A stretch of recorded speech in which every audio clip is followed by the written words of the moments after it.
Hello, welcome to another episode of the Dealmaker Series. Today I am joined by Mr. Dax Seale. He is the Managing Director of Seale Wealth Management of Raymond James. Dax, thank you for joining us. Tell us about yourself. Tell us about the firm. Hey, James. Thank you so much for having me on. I really appreciate it. And before we get going, I've just got to read out a quick disclosure, if you don't mind. Raymond James and Associates is a member of the New York Stock Exchange, SIPC. This content represents my opinions and not necessarily those of Raymond James. Raymond James does not provide tax or legal services. Any podcast rating is not intended to be an endorsement or indicative of our ability to provide investment advice or management. This podcast is for informational purposes only. Thank you. Now that we got to make sure compliance is under wraps there. We have to keep them happy. That's right. Absolutely. But sure, my background, yeah. So I'm a co-founder of Seale Wealth Management of Raymond James with my wife and business partner, Amber. So we're managing directors under the Raymond James umbrella. And I think we're a bit unique. Being a husband and wife team, it really helps us connect with founders and their spouses and understanding some of the dynamics of a family business. As a firm, Raymond James has approximately $1.6 trillion under management across 8,800 advisors. So our size really allows us to have deep knowledge, helping business owners with wealth, tax, and legacy strategies. And I focus on founders and entrepreneurs and really just help them become financially independent of their business. So in other words, de-risking from what is largely or likely their largest asset, sometimes while they're still operating, and sometimes as a result of a partial or full sale. And we typically work with founders whose businesses are in that $20 million to $200 million range. Okay. All right. Perfect. Absolutely. So with all of that range and the size of the firm, I think there's a lot of insights there for sure. So I'm looking forward to this. So let's get right to it. What trends or behaviors amongst business owners are you seeing in the marketplace? Yeah, I think, we're still seeing investment grade companies going to market. And by that, I mean companies with clean books, good business processes, strong management teams. We're still seeing those, interest in those and those moving. I think a lot of business owners right now are trying to digest the one big beautiful bill. There's several changes to the tax code. Again, we don't give tax advice, so visit with your tax advisor. But there are a lot of things in there that can benefit business owners. Opportunities with qualified opportunity zones. There's QSBS or Section 1202. Those exclusions have increased there, and then the qualified business income deductions are 20% are now permanent. Now, obviously, to make all those things go, you have to check several boxes.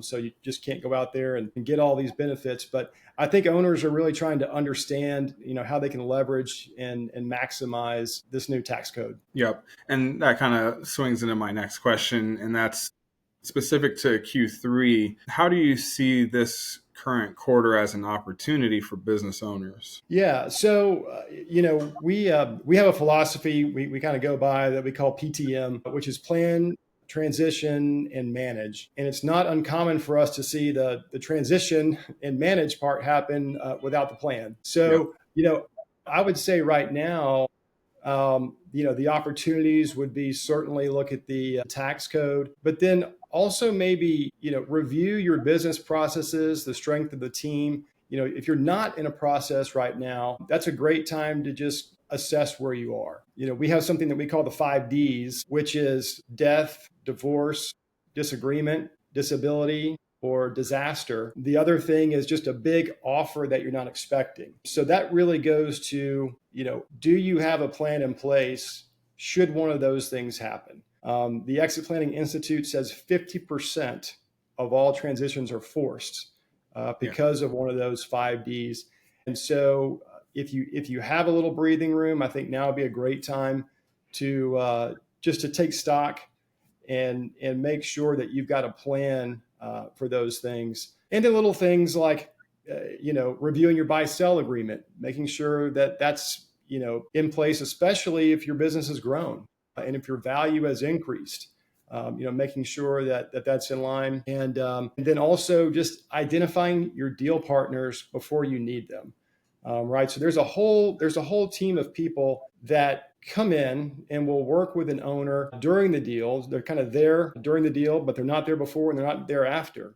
Typically we are as wealth advisors, but just knowing who those people are or could be so that if you do get the call, you've got your team in place. That's a really good insight, I think, as well, because it's not really something I feel like most business owners are consciously thinking about of, their deal team and, the folks like yourself, their tax advisors, their law firms and their lawyers. Investment banker.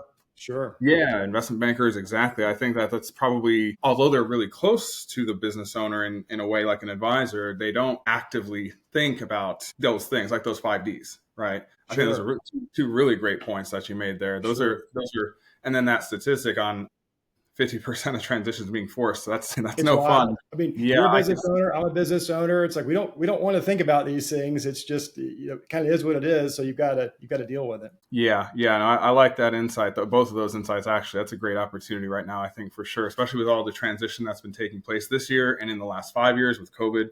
That disaster right? And some of the things that are happening geopolitically. I think there's plenty of opportunities that you just kind of touched on briefly there. So that's the opportunity side. What's on the other side of the coin? What are you seeing as maybe risks that have arisen in this quarter broadly? Yeah, I think, and this is probably not a new one, but again, we're still digesting some of this, and that would just be the impact of tariffs. Depending on what business you're in, it feels like things are settling down a little bit. We're getting to some sort of, I guess, number that the administration is happy with various countries on various things. But I think that's still something that owners are grappling with as they project out into the future, what their cost of goods might be. We're seeing some increased property and casualty insurance costs. Just that insurance market in general is usually a big line item in operating a business, and something that owners have been, at least I've heard owners, talking about. And then maybe the last one, and again, this one could be, now and ongoing, is just AI. Understanding how it might change not only your own business, but how your clients and customers may want to be interacted with. And there's certainly a lot of positives to AI. And at the same time, I think potentially some of the services offered in different businesses may be able to be replaced by AI. So getting out ahead of that and just really understanding that and making a plan for it. Yeah, on that point too, as a marketer, I keep up with a lot of this stuff and how AI is being incorporated into marketing. But one of the things I was reading just this morning was talking about how there are conversations, discussions, webinars now taking place around how to not only be optimized for like SEO, your search engine optimization, but it's also optimizing for SEO from AI. A lot of people are now searching not just from Google anymore. They're searching from ChatGPT, and they're searching from Perplexity and Gemini, and those, absolutely, especially younger folks, they almost exclusively, by some accounts, use AI to search for things and problem solve. But that's something that's come up now too. I've found is how business owners can kind of optimize for being found through AI. But I like your point on how AI is definitely clearly one of those new waves of technology that people are flocking around. And it changes so fast every day. It's really hard to keep up with. Yes, indeed it is. And on that, have you guys found any way within your team or within Raymond James overall and using AI?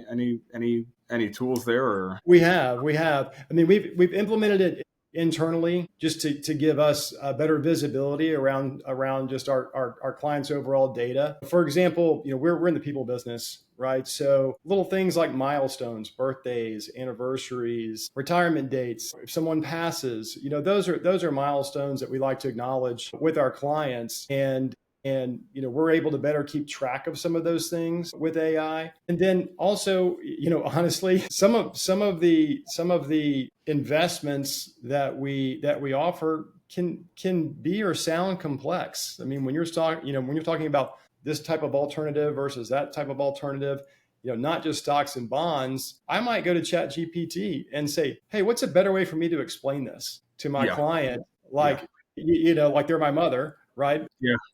Absolutely. Explain this to my mother. And it really has been helpful for us to use it in that way, just to help, and you might tell Chat GPT, hey, tweak this for a Gen Xer versus a baby boomer.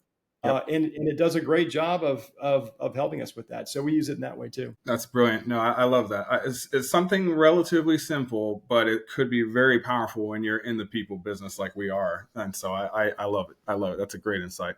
Okay, let's shift a little bit around kind of the shift in advice and strategy. Maybe have you noticed anything, or maybe how has the advice shifted this quarter from the last one? Has anything major changed? Sure. Well, this is where we're pretty boring in that, excuse me, we tend to give the same advice, which is, not, it's not timing the market, it's time in the market. But then also from a planning standpoint, it's like that old boxer, saying it's, be ready when the bell rings, right? For business owners. So have all of your ducks in a row. Sometimes people will think exit planning and they'll think, oh, that means I'm planning to sell my business, or I'm planning to, exit in some other way, when really the planning that goes into making a company investment grade is really all about, that's what exit planning is. It's making sure that you've got good processes, good management, your books are clean, and that will just increase your multiple. Buyers are looking for businesses that they can operate without the owner and then add value to go then increase, the value of that business further down the road. So that's typically, our advice is always, always be looking at those processes and just constantly making tweaks and adjustments to get your company, if it's not investment grade, getting it to being as close to investment grade as you can. Yep. I like it. That's another very good insight, honestly, that I feel like could easily go overlooked. I think I might summarize that kind of what we were talking about earlier is lean on your advisors. Right. Exactly right. Yeah. You keep them close and chat with them frequently, I think is probably a good way to summarize that. I couldn't agree more. Yeah. Okay. Last question. Let's look into the future a little bit. What do you see moving into 2026? What, broadly and kind of from a macro perspective, what do you think we're heading into in the next year? Yeah, I feel like all signs are pointing to lowered interest rates, if not the end of this year, by next year, maybe both. So I feel like if those rates are lowered, that may unlock some buyers out there that have been a little bit hesitant. When cost of capital is lower, we tend to see better deal flow, higher deal flow. And so I wouldn't be surprised and even now, I think the first part of this year was a little slow. Things have started to pick up. I think, more visibility to everything the administration is doing, which is a lot, as people are digesting that. And if rates get a little bit lower, I feel like we'll see deal activity pick up. And then just a bigger trend, I would say, as the boomer generation continues to age, there will be more sellers. Some people I've heard it called the silver tsunami. Yep. A lot of different words out there for it. But basically, the baby boomer generation owns most of the family-owned businesses, privately held businesses in the country. And so just naturally, they will be exiting those businesses. And I think we're on the front end of that trend. And 26 could be a big year for the beginning stages of that demographic. Yeah, I agree. I think so. I think we're at the beginning of it as well. Dax, I appreciate the insights. These are excellent. For those of you watching, I hope you got as much out of this as I did. These are some great insights. Please write them down. And if you would like to find more insights from the Dealmaker series, check out the Dealmaker series podcast on my YouTube channel. Thank you all, and thank you, Dax.